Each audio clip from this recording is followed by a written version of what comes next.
الحمد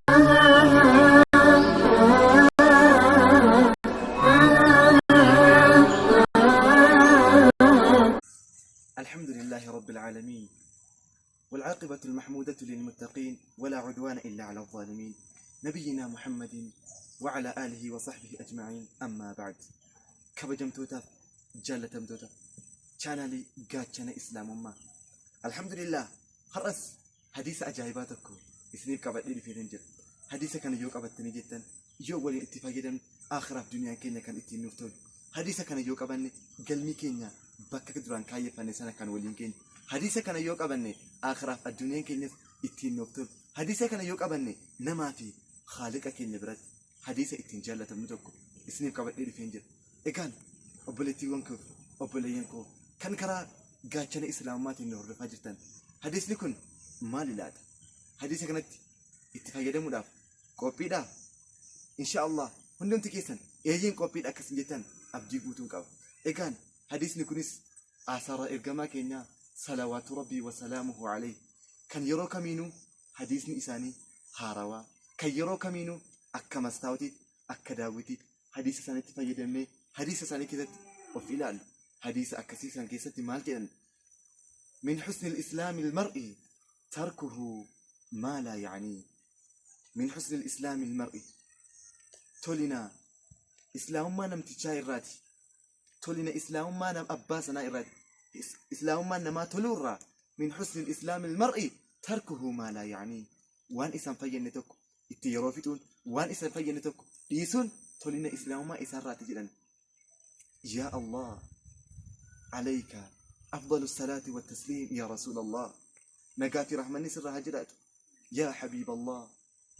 أكسم من الأبل وانكي كناف نتس. من حسن الإسلام المرء تركه ما لا يعنيه. أدي سجدو كانك عبني وان نفين نرى قرى وان نفيدوت يرو كينيس أساس تاي وهن يتانان قرى وان نفيدو مل وان نفين نرى أكوالين فقان اسم يكون برباد خاصة كانك أبسيسي سينا xiqqoo tokko mee isinitti haa himu. Gaaf tokko abbaa isaatii ilma isaa imala deemsisuuf ture.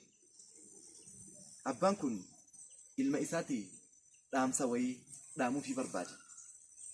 Yaa ilma kiyya waa sadiin sii dhaamaa waa sadan kana qabadhu itti fayyadami ilma isaatiin jedhe. Munaasabaa keenyaan akka wal seenu waa sadan kana keessaa waa tokkittiin kisinuuf hima. Innis maal jedha abbaan sun ilma isaatiin? Yaa ilma kiyya bakka dhaqxee hundatti waan singalchine keessa hin galinii jedha. Dhaamsa isaa sadaffaa isa kana ture. Ilmis abbaa isaa kanarraa dhaamsa isaa sadan kana galeeffatee imala eegale. Akkuma namni kamuu yeroo imala deemu irratti mana namaatti goree boqataa bulaa deemu ilmi isaas gara mana nama tokkoo deeme. Abbaa san bira dhaqee ol na galchaa ol na seensisaa na bulchaa jedhee gaafate. Namtichis ol seeni jedhee baga nagaan dhufte anaa dhufu jechuun simate.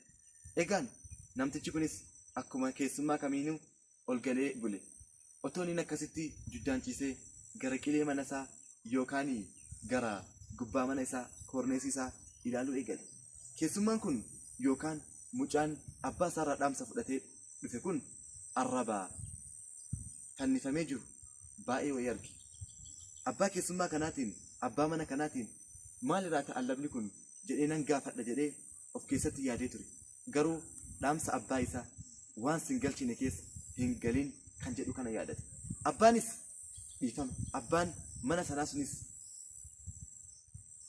gaaffii kana yoo namni biraa duraan gaafata ture arraba irraa kuta ture. Garuu namtichi kun gaaffii kana otomanii isa nyaatu dhaamsa abbaa isaa qabatee waan nan galchine keessa galuu hin qabu jechuudhaan arraba kana gaafachuu dhiise. Ganama namtichi keessummaa kana geggeessuuf waggoo kaanitti maaliif na gaafachuu dhiiste? Arraba kana hin argine moo jedhee gaafateen. Lakki arraba kana argeera garuu waan nan galchine keessa maaliifan seena jedheetan gaafadhee jedheen. Namtichi abbaa manaa sunis otoo gaafsilaa arraba kanarraa na gaafattee jiraatte arrabni keetis cittee turte jedhee akkasitti itti deebisee jechuudha. Badhaasee shallamee keessummaa isaa kana geggeesse. Kanaaf aniif isinis waan nu fayyadu irratti qofa xiyyeeffachuudhaan waan nu galchine keessa galuu yoo dhiifne yeroo keenyatti fayyadamnee aakhiraaf duniyaan keenya akkasitti nu tura. Wassalaamu alaikum wa rahmatullahi wa barakatuh.